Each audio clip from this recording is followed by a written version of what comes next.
Assalamualaikum warahmatullahi wabarakatuh. Hai teman-teman, ketemu dengan saya Ibu Rida. Hari ini saya akan coba memaparkan tentang introduction dari akuntansi manajerial. Ada dua PPT yang akan nanti saya sampaikan. PPT pertama adalah introduction atau landasan daripada akuntansi manajerial. Kemudian PPT berikutnya adalah konsep dasar dari akuntansi manajerial. Teman-teman harap disimak ya. Untuk pengenalan atau introduction hari ini, ya. Tujuan dari pembelajarannya sendiri apa sih sebenarnya kita mengapa harus mempelajari landasan akuntansi manajerial? Yang pertama, kita harus paham tentang definisi akuntansi manajerial. Yang kedua, kita harus mengetahui perbedaan antara akuntansi keuangan dengan akuntansi manajerial. Yang berikutnya, kita harus mengetahui fokus dari akuntansi manajerial itu sendiri. Berikutnya, apa saja sih peran akuntan manajerial? Berikutnya tentang pentingnya perilaku etis bagi manajer dan akuntan manajerial, dan yang terakhir adalah bentuk sertifikasi yang tersedia untuk akuntan manajerial. Akuntansi manajemen adalah menyediakan informasi akuntansi untuk pengguna internal ya, teman-teman ya, internal perusahaan. Tidak terikat oleh prinsip akuntansi yang berlaku umum atau GAP, Generally Accepted Accounting Principle, adalah bentuk dari standar akuntansi yang dipakai di Amerika Serikat ya. Kalau di Indonesia kita menggunakan PSAK, Pernyataan Standar Akuntansi Keuangan, yang dibuat oleh IAI, dan kita juga melakukan adopsi dengan IFRS, International Financial Reporting Standard.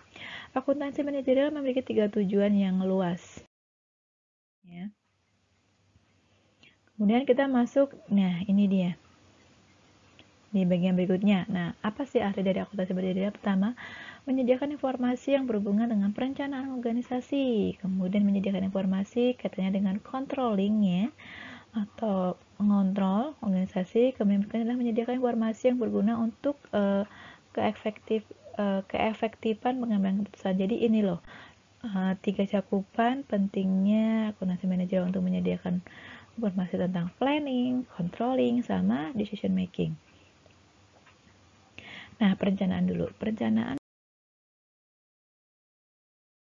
merupakan rumusan rinci tindakan untuk mencapai tujuan tertentu ya.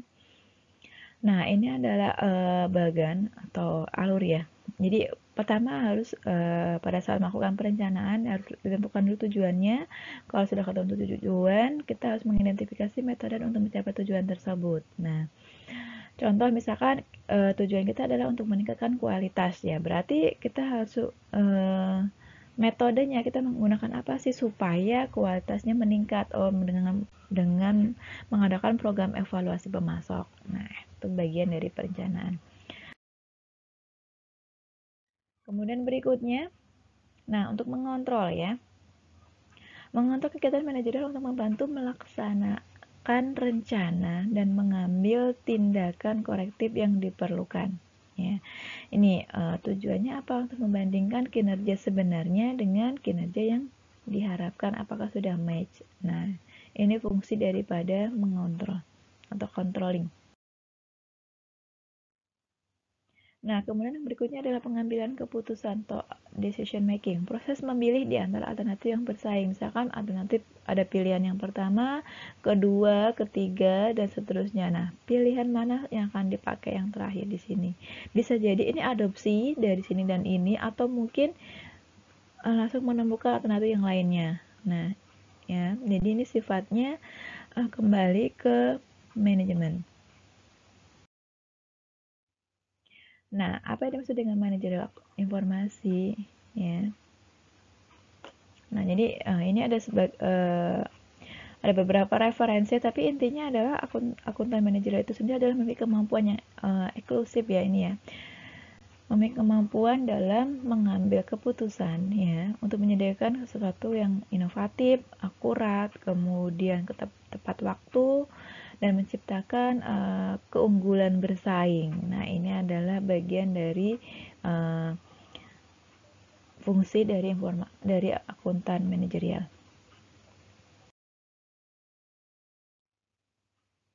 Oke. Nah, akuntansi keuangan sekarang. Akuntansi keuangan menyediakan informasi untuk pengguna eksternal. Kalau tadi manajemen adalah internal, tapi kalau keuangan adalah eksternal. Untuk siapa sih pihaknya? Ada pihak investor, kreditur, pelanggan, pemasok, lembaga pemerintah, dan serikat kerja.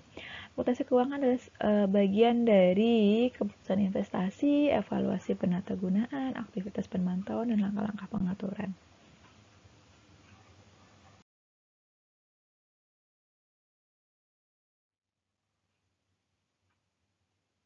Nah, laporan keuangan harus mengikuti aturan yang ditentukan. Nah, siapa saja sih? Nah, kalau Komoditas Sekuritas ya kita bisa kenal dengan SEC ya atau Security Exchange Commission, kemudian ada FASB, Dewan Standar Akuntansi Keuangan atau Financial Accounting Standard Board, sama dengan IASB, Dewan Standar Akuntansi Internasional ya. Kalau internasional pakainya IASB, kalau keuangan yang di Indonesia juga bisa menggunakan versi FASB. Sedangkan untuk komisinya sendiri adalah SEC. Akuntan manajemen atau manajerial itu menghasilkan informasi untuk pengguna eksternal. Siapa aja sih pengguna eksternalnya? Ada manajer, ada eksekutif, dan pekerja. Nah, akuntansi manajerial itu sama dengan akuntansi internal ya teman-teman ya. Kemudian akuntansi keuangan itu sama dengan akuntansi eksternal. Akuntansi manajemen mengidentifikasikan, mengumpulkan, mengukur, mengklasifikasikan, dan melaporkan informasi keuangan dan non-keuangan kepada pengguna internal dalam perencanaan, pengendalian, dan pengambilan keputusan. Nah, ini adalah benang merahnya dari definisi akuntansi manajemen. Nah, untuk perbandingan apa sih versus perbandingan dari akuntansi keuangan dan akuntansi manajemen? Nah, ini dia teman-teman. Kalau akuntansi keuangan dia sifatnya eksternal ya, berfokus ke pihak eksternal, tapi kalau manajemen itu internal. Kemudian kalau di keuangan dia fokusnya dalam mengikuti aturannya. Jadi kalau dia PSAK ya dia harus ikuti sesuai dengan PSAK. Tapi kalau di manajemen tidak ada aturan wajib.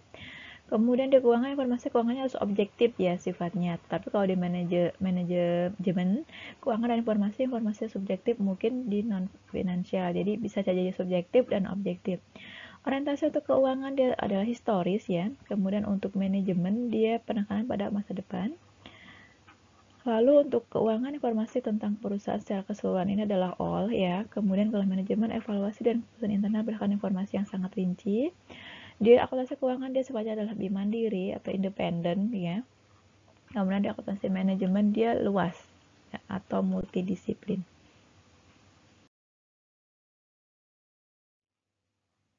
Nah, untuk fokus manajerial saat ini, lingkungan bisnis di mana perusahaan beroperasi sudah banyak berubah ya. Sistem akuntansi manajerial yang efektif memberikan informasi yang membantu meningkatkan perencanaan, pengendalian, dan aktivitas pengambilan keputusan perusahaan.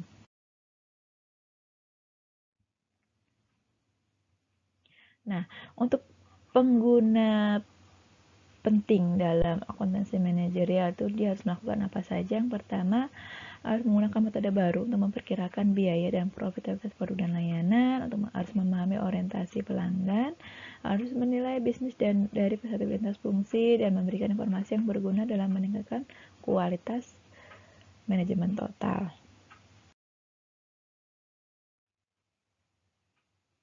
Ini saya agak lebih cepat ya karena banyak banget slide-nya. Untuk metode pembiayaan baru produk dan layanan. Oke. Perusahaan saat ini membutuhkan informasi yang terfokus dan akurat tentang biaya, produk, dan layanan yang dihasilkan. Jadi, orientasinya di akuntansi manajemen ini lebih ke biaya produk dan layanan ya teman-teman ya. Biasa menggunakan ABC atau Activity Based Costing, di mana pendekatan yang lebih rinci untuk menentukan biaya yang barang dan jasa. ABC meningkatkan akurasi penetapan biaya, meningkatkan biaya dari banyak aktivitas atau tugas yang harus dilakukan untuk menghasilkan produk atau jasa.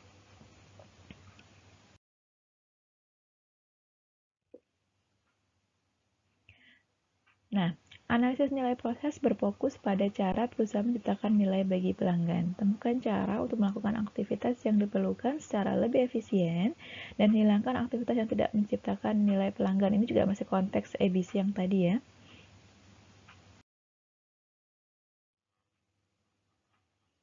Nah, untuk orientasi pelanggan, nilai pelanggan adalah merupakan fokus utama. Perusahaan dapat membangun keunggulan kompetitif dengan menciptakan nilai pelanggan yang lebih baik dengan biaya yang sama atau lebih rendah daripada pesaing.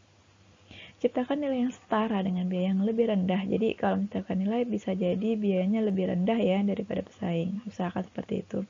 Kemudian nilai pelanggan adalah perbedaan antara apa yang diterima pelanggan dengan apa yang dilepaskan pelanggan saat membeli produk atau layanan. Kemudian posisi strategis, informasi biaya yang efektif dapat membantu meningkatkan nilai pelanggan. Ada kepemimpinan biaya, jadi memberikan biaya yang sama atau lebih baik kepada pelanggan dengan biaya yang lebih rendah. Ini pengennya seperti itu ya. Kemudian produk unggulan melalui diferensiasi, meningkatkan nilai pelanggan dengan memberikan sesuatu kepada pelanggan yang tidak disediakan oleh pesaing. Ini adalah trik-trik ya. Rantai nilai. Rantai nilai merupakan keberhasilan manajer kepemimpinan biaya dan strategi. Rantai nilai sendiri adalah serangkaian kegiatan yang diperlukan untuk merancang, mengembangkan, memproduksi, memasarkan, dan memberikan produk dan memberikan layanan dukungan kepada pelanggan. Nah, ini teman-teman, ini adalah ilustrasi dari rantai nilai, dimulai dari mendesain dulu, meng-create, kemudian mengembangkan, kemudian memproduksi, kemudian dipasarkan, kemudian sampai delivery ke pelanggan, kemudian ada service setelah delivery ini.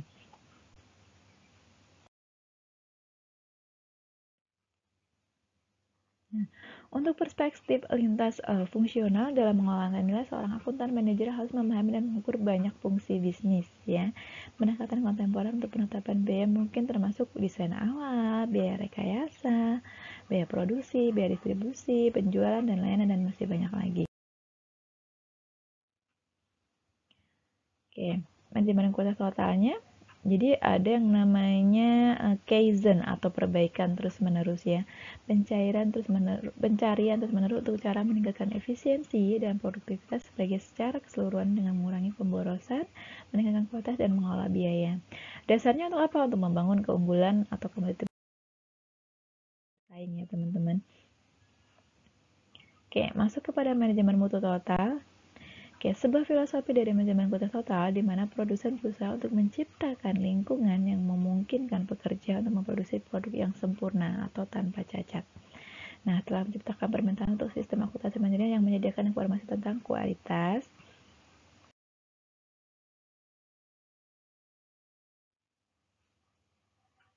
perusahaan berusaha untuk meningkatkan nilai organisasi dengan menghilangkan aktivitas pemborosan yang ada. Jadi, aktivitas yang sekiranya dia tidak bermanfaat, adanya pemborosan, kita hilangkan ya. Kita pakai aktivitas yang menambah value added. Itu masih konteks dari ABC yang tadi. Hal ini telah menyebabkan perubahan dalam akuntansi yang disebut dengan akuntansi ramping, mengatur biaya sesuai dengan rantai nilai dan mengumpulkan informasi keuangan dan non-keuangan.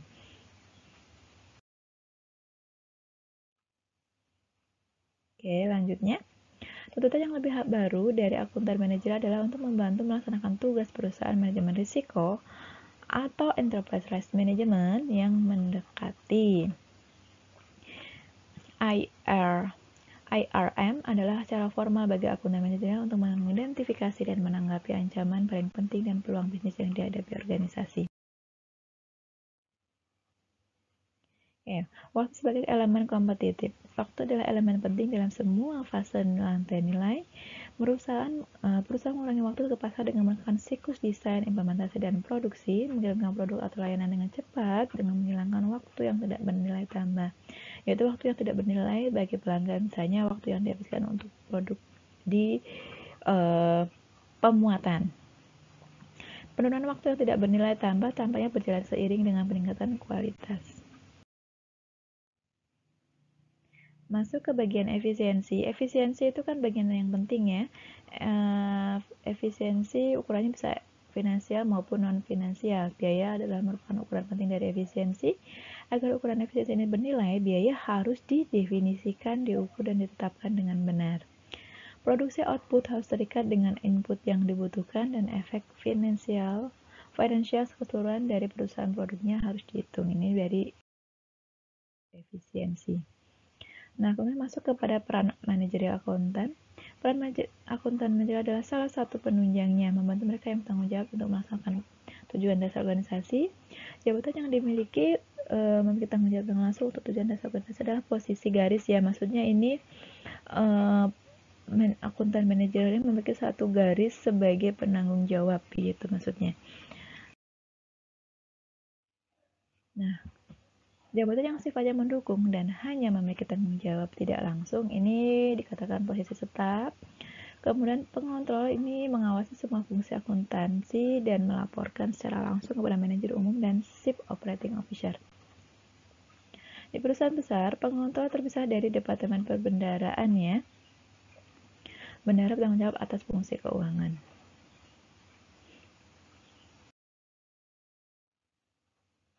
Untuk perilaku etisnya, tujuan maksimalisasi keuangan harus dibatasi oleh persyaratan bahwa keuntungan dicapai melalui cara-cara yang legal dan etis. Perilaku etis ini melibatkan memilih tindakan yang benar, tepat, dan adil.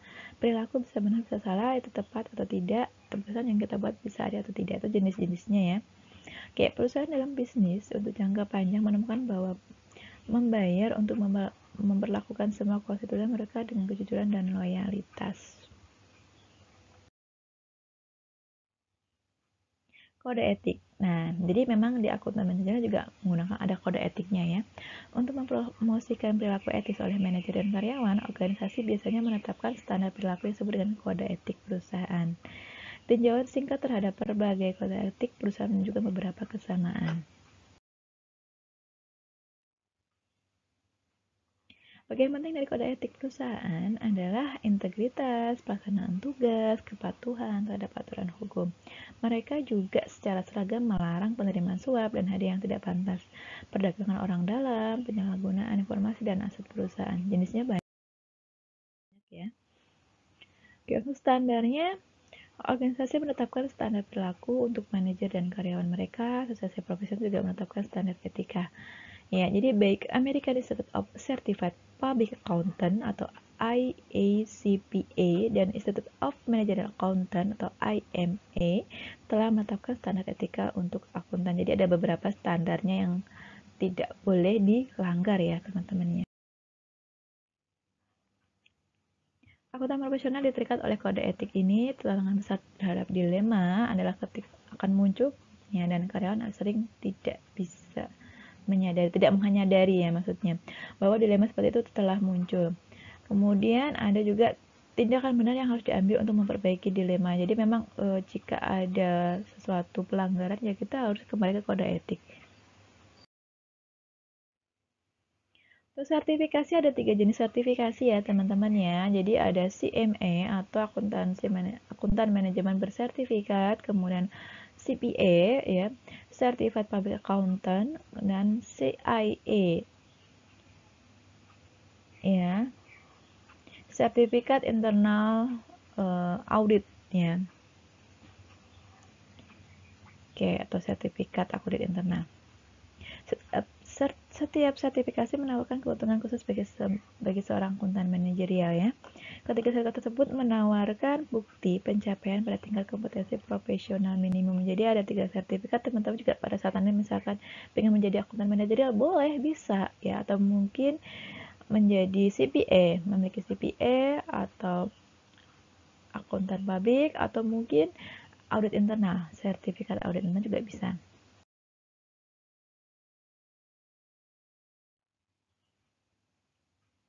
Sertifikat untuk CMA ya, ini dirancang untuk memenuhi kebutuhan sertifikat akuntan manajerial.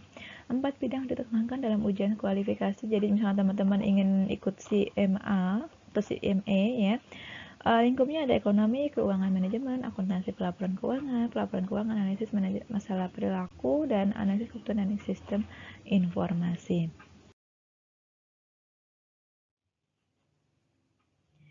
Oke, sertifikat akuntan publik adalah sertifikat akuntan tertua dan paling terkenal. Tujuan dari sertifikat adalah untuk memberikan kualifikasi profesional minimal bagi auditor eksternal.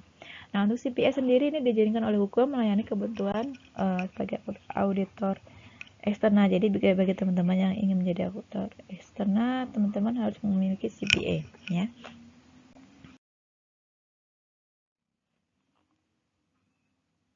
Nah, CPA harus lulus ujian nasional dan dilisensikan oleh negara tempat mereka berlatih. Meskipun Certified in Public Accounting tidak memiliki orientasi akuntansi manajerial, banyak akuntan manajerial juga memegang sertifikat ini. Jadi ini sebagai pendamping ya untuk CPA-nya.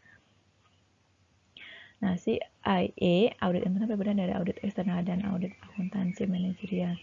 Dan banyak auditor internal merasa perlu untuk sertifikasi khusus. Jadi ini untuk auditor internal ya. Kalau internal menggunakan CIA, tapi kalau untuk eksternal CPA.